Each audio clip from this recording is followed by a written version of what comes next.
Assalamualaikum warahmatullahi wabarakatuh. Shalom dan salam sejahtera bagi kita semua, Bapak Ibu guru hebat. Kita saat ini saya mengucap terima kasih untuk Bapak selalu setia menemani kami dalam mengimplementasikan 7 jurus bimbingan konseling. Saat ini kita lanjut dengan ini juga merupakan jurus yang tidak kalah hebat dari jurus-jurus yang lain. Jurus 3, tumbuhkan resiliensi, Bapak Ibu.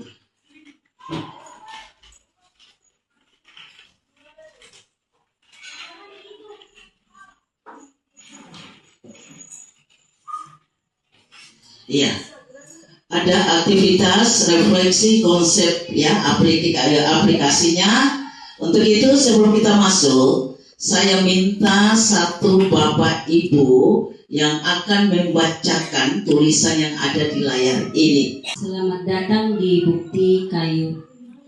Sebagai pendekar, kali ini kamu akan belajar jurus tumbuhkan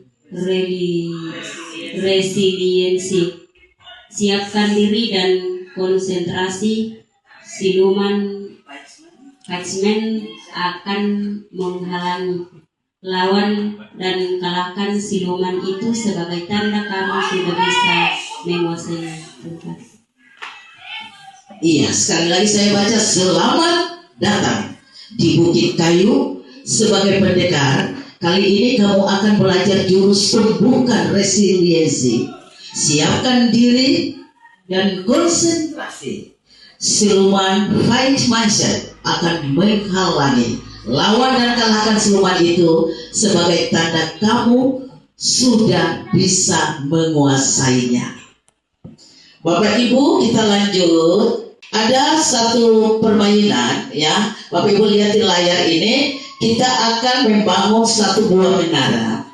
Untuk itu saya mau bagi Bapak Ibu menjadi 2 kelompok. Dan saya akan bagi menara kartu yang ada. Tiap kelompok akan menyusun menara yang ada di depan setinggi apapun, terserah Bapak Ibu.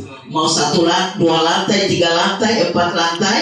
Kita akan bagi ini kelompok 1, 1, 2, 3, 4, 1, 2, 3, 4, 1 kelompok. Boleh di sebelah sini. Akan membuat menara dari kartu yang ada semampu Bapak Ibu, setinggi berapa lantai. Silakan Bapak Ibu buat. Kerja kelompok 1 boleh. Ya, di Pak Hasim situ. Iya. Bangun menara setinggi apapun, silakan Bapak Ibu. Bisa Bapak Ibu bisa tahan juga di ini belakang. Ini bisa tahan juga. Sudah ini. Setinggi-tingginya. Nah ya itu pokoknya pondasinya dikuatin, jangan lupa nanti disitornya yang besar ya. Campurannya juga yang kental. Bisa tahan dengan mereka, boleh Bapak Ibu. Kerjasama dalam satu hubungan itu harus ya. Setinggi Bapak Ibu, mau berapa susun pun silakan. Kelompok 1 sudah mulai dasar pertama. Kelompok 2 juga sudah mulai dasar pertama. Kelompok 1, iya. Kelompok 1 sudah bagus. Kelompok 2, ya. Mau berapa silakan. Enggak boleh berapa. Iya. Ya, kembali lagi kita lihat lagi hasil karya, hasil kerja dari kelompok 1. Kelompok 1 sudah mau selesai, dasarnya sudah 2. Kelompok 1 karena dua menara di kelompok 1 1 menara, kelompok 2 ada 2 menara di sini. Pada mereka biar bangunan itu semakin kokoh pada saat angin kencang, pada saat badai datang, tetap kokoh. Kelompok 1 sudah 2 tingkat.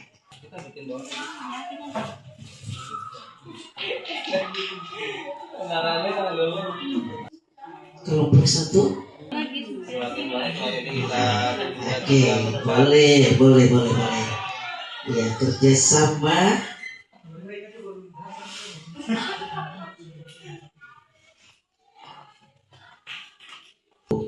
Kelompok 2, menaranya mau naik, yang kedua susul. Kelompok 2.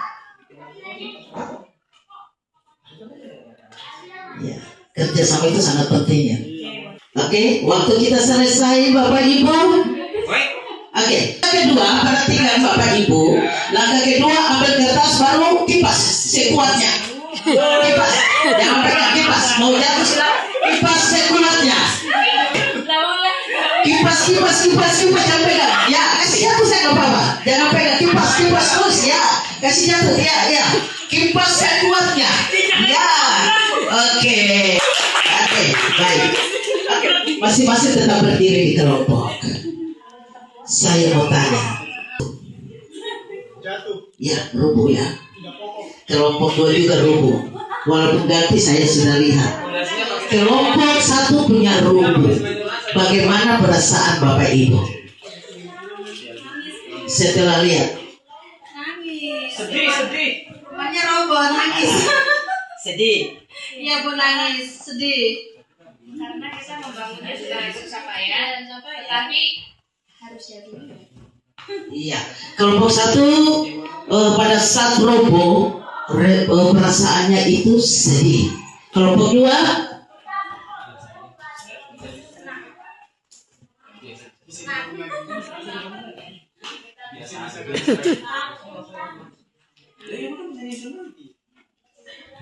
Ya, dari kartu yang kami susun ini, tadi pada saat dikipas bisa roboh ya, mungkin karena pondasinya juga kurang kuat. Iya, perasaan ya katanya teman biasa saja. Kan bisa susun lagi ya. Oke. Bapak Ibu kembali dan goyah atau roboh. Bagaimana perasaan kalian dan apa reaksi pertama yang muncul dalam diri atau kelompok? Ada rasa frustasi, ada rasa putus asa, ingin menyalahkan, atau justru semangat untuk segera mencari solusi? Ceritakan bagaimana emosi-emosi ini mempengaruhi langkah kalian selanjutnya.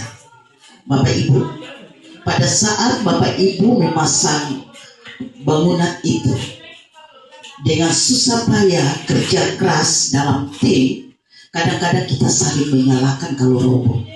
Ya, itu kamu nih campurannya kurang bagus nih, kamu nih kurang pakai ini. Kadang-kadang kita saling menyalahkan. Tetapi pada saat gedung itu roboh, cara yang terbaik adalah mencari solusi, bukan saling menyalahkan. Dalam kehidupan kita, setiap permasalahan yang terjadi, goncangan yang terjadi, selalu kita saling menyalahkan orang lain. Kamu ini begitu nih karena kamu begini. Tetapi dengan adanya materi ini, Bapak Ibu bisa tahu bahwa pada saat kita punya goncangan masalah, tidak perlu kita cari saling menyalahkan, tidak perlu kita kecewa, tetapi kita harus bangkit, bangun, dan cari solusi. Solusinya seperti apa? Jalan terbaik yang harus kita tempuh seperti apa? Seperti peserta didik. Peserta didik kadang-kadang mereka datang kepada guru dengan masalah mereka. Kita sudah menjudgment mereka bahwa kamu ini begini, kamu ini begitu. Tetapi bersama dengan siswa itu kita mencari solusi yang terbaik untuk menyelesaikan masalahnya.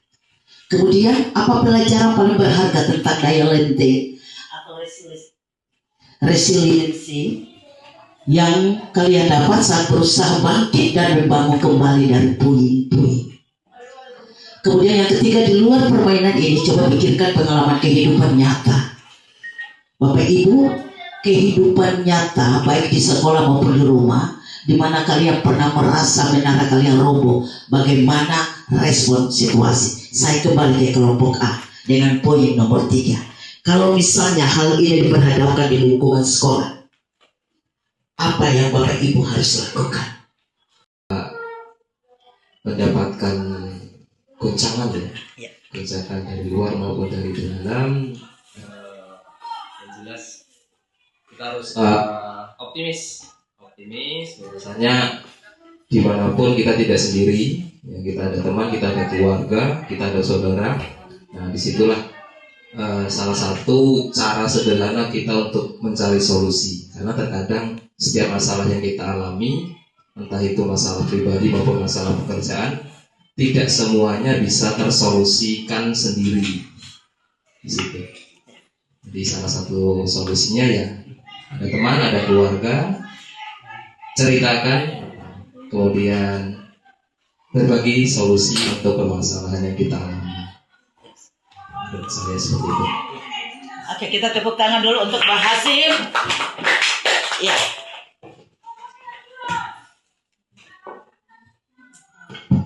Iya, benar sekali apa yang dikatakan oleh Allah. Apapun yang kita hadapi, entah itu di sekolah, entah itu di rumah, atau peserta didik, murid, itu banyak ada, tidak berarti kita merasakan bahwa sudah tidak bisa lagi, jatuh terus. Tetapi kita bangkit dengan solusi-solusi, bisa dari teman, bisa dari orang terdekat kita. Ya, oke, kita lanjut.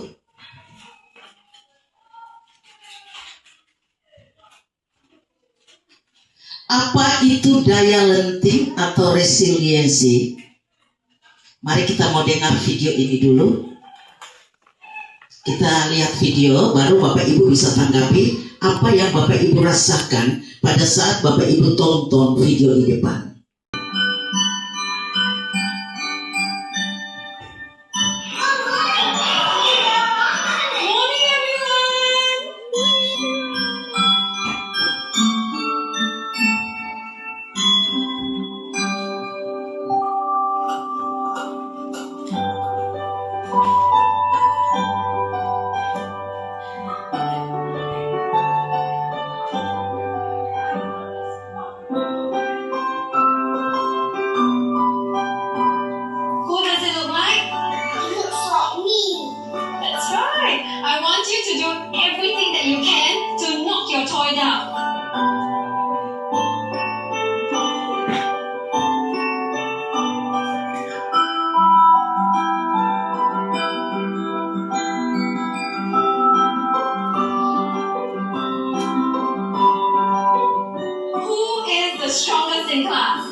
Tadi sudah berjalan dari empati atau memahami perasaan siswa. Tadi sudah disampaikan juga ibu guru memahami keadaan siswanya, menerima semua curhatan ya, permasalahan yang dialami, memahami perasaan juga. Kemudian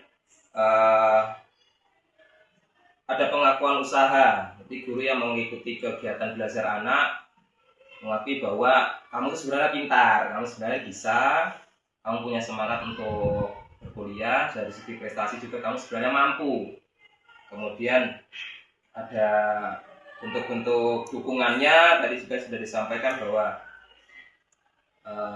ibu mendukung kamu untuk kuliah dengan jurusan pilihanmu, namun nanti ada salah satu bentuk usaha lain sebagai bentuk dukungan, yaitu akan bertemu dengan orang tua. Guru tersebut menyampaikan apa yang dialami anak, kemudian memberi pengertian atau pemahaman kepada orang tua bahwa pilihan anak itu perlu didukung, seperti itu. Jadi ada bentuk solusi terakhir, yaitu akan ketemu orang tua membicarakan masalah anak tersebut. Mungkin itu dari saya yang bisa saya rangkum dari kasus ini tadi. Terima kasih. Terima kasih untuk kelompok 2. Sama-sama kita tepuk tangan dulu untuk kelompok 2. Tepuk tangan lagi untuk kelompok 1. Bapak Ibu komponen. kita empati dengan dia. Empati itu apa? Kita merasakan apa yang dia rasakan. Itu empati. Kemudian yang kedua, kemudian siswa datang dengan dia terbuka. Dia terbuka dengan permasalahan yang dia hadapi. Sebagai seorang guru, kita kasih dia solution atau jalan keluar untuk dia. Dan yang berikut adalah selalu kasih dia tawaran, entah itu mau lewat jalur beasiswa dan lain sebagainya, atau dukungan harapan ke depan, supaya dia jangan putus asa, karena dia diperhadapkan dengan dilema orang tua. Nah, untuk itu inilah yang sangat penting bagi kita. Bukan saja untuk siswa-siswa kita yang ada di sekolah kita lakukan itu, tapi anak-anak kita di rumah pun boleh kita lakukan itu, Bapak Ibu. Oke?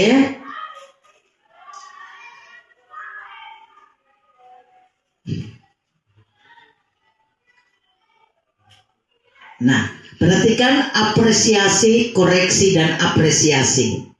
Pertama, siswa itu datang, kita lihat itu, kita kasih dia apresiasi dulu. Sudah? Dia datang dengan dia punya masalah, kita kasih apresiasi. Kemudian kita koreksi dulu masalahnya.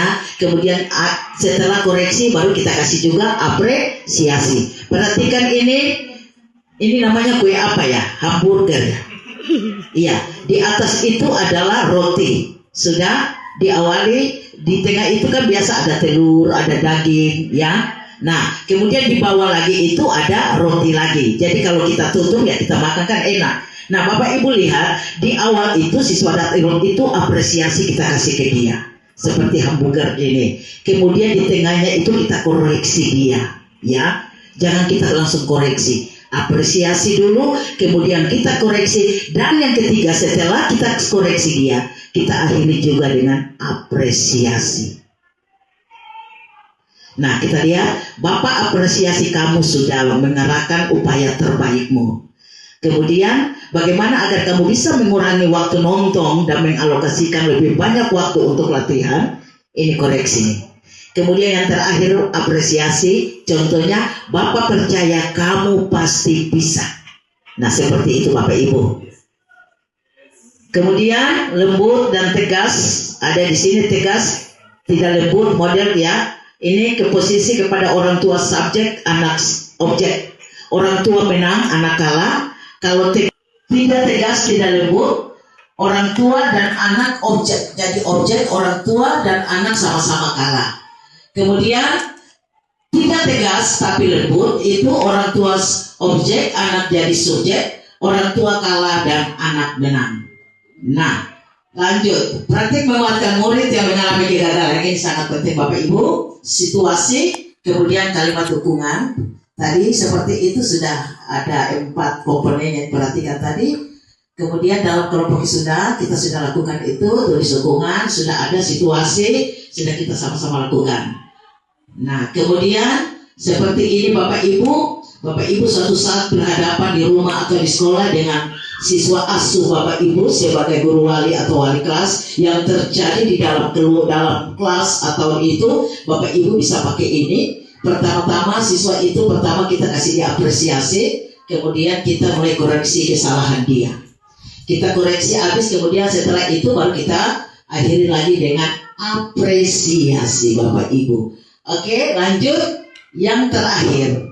Selamat pendekar. Terima kasih kamu sudah berusaha mempelajari jurus ketiga ini. Sebagai tanda kamu sudah menguasai, kamu berhak mendapat kartu ketiga, tumbuhkan resiliensi. Selamat melanjutkan perjalanan mempelajari jurus selanjutnya.